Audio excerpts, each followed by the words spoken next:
So if you ask me, last night definitely could have gone better for Zohran Mamdani. And I want to talk about how, if he had just followed the pre-established game plan for success, he would now be the Democratic nominee. It's super simple. Number one, embrace Republicans.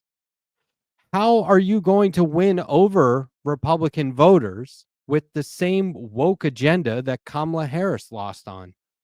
This guy's out here trying to win some sort of a popularity contest on social media, and he may very well have been the darling of Instagram and Twitter for a few months. Okay, I'll give him that.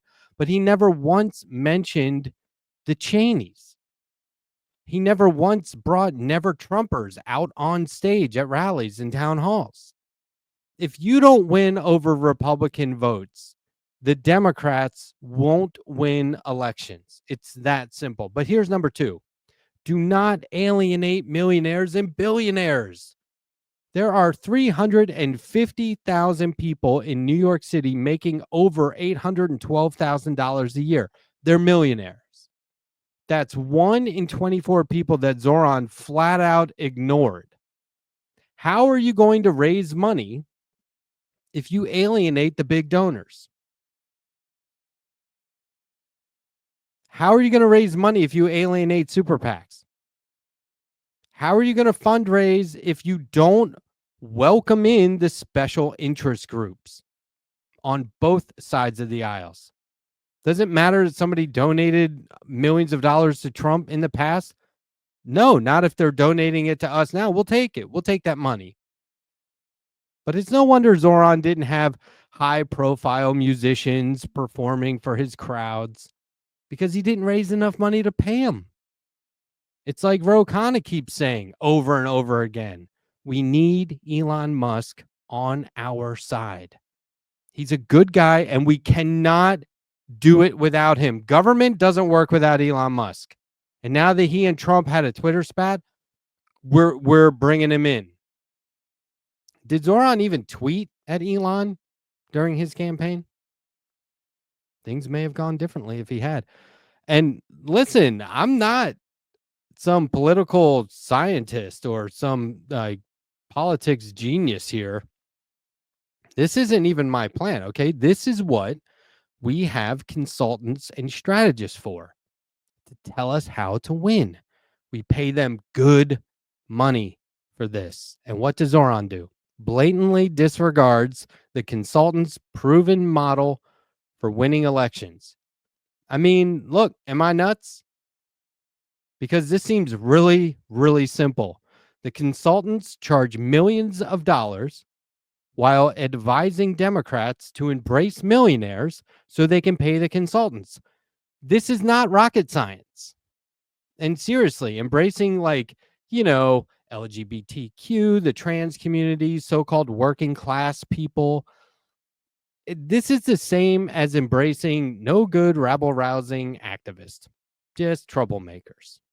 And I mean, why should I personally care about anyone else if those people gaining more rights means I have to put up with it?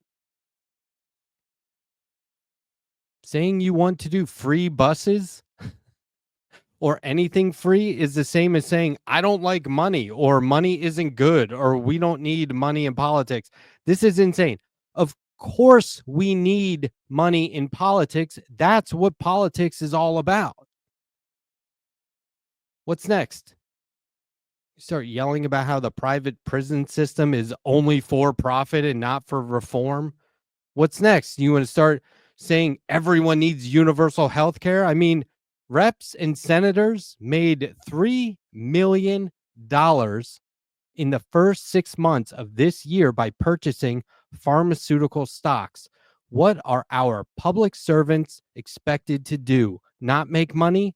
What good is passing laws if our leaders can't then turn around and invest in the companies that benefit from those laws? Again, it's not rocket science. It's very simple. This is how it works.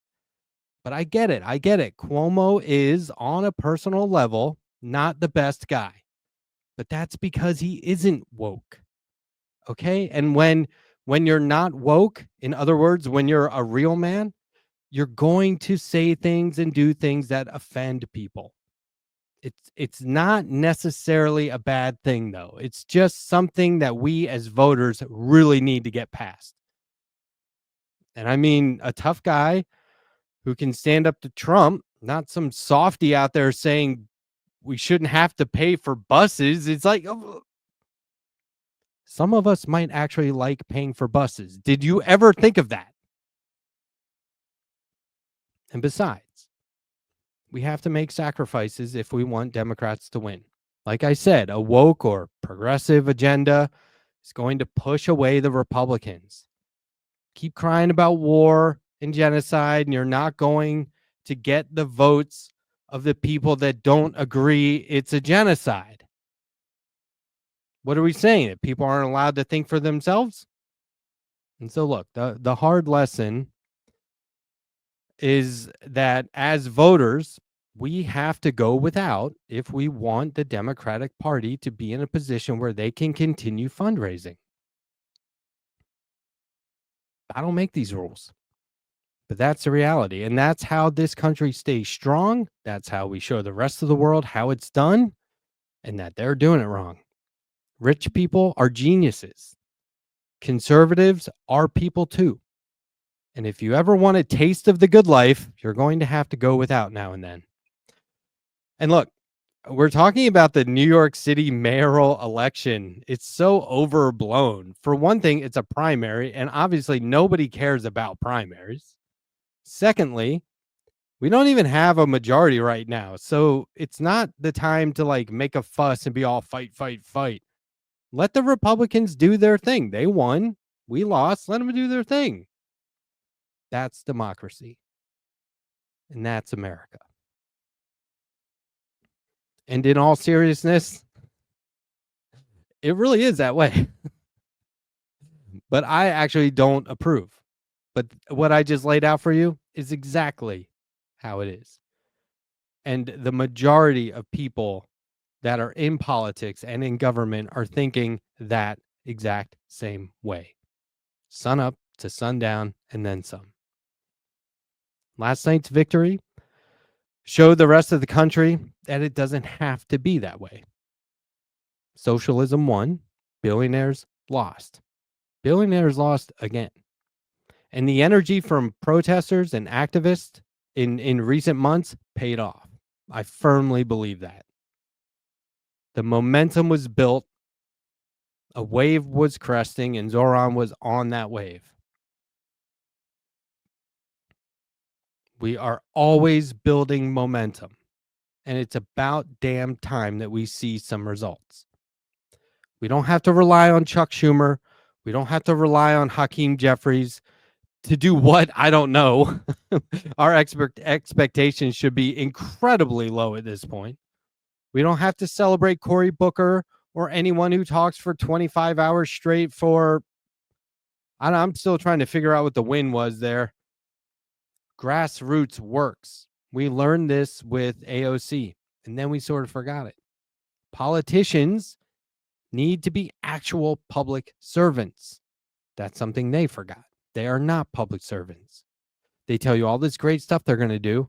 Next thing you know, they're elected on TV saying, you guys, a baby brain, we can't do that stuff. See, now that I'm in government, I know things that you'll never understand. Government is complicated.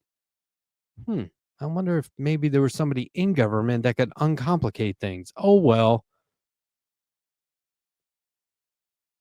All these long-term careerists in government, these people who are senators and representatives that stay in that position literally till the day they die. I'm not kidding. You know this. We know this. They can now know one thing for damn sure. They can expect to be primaried. It works. How long? It was the day after the election last November, and up until this morning, people saying, no, you can't win on a woke agenda. Well, I don't really know what you mean by woke. I don't think they know what they mean, but you're wrong.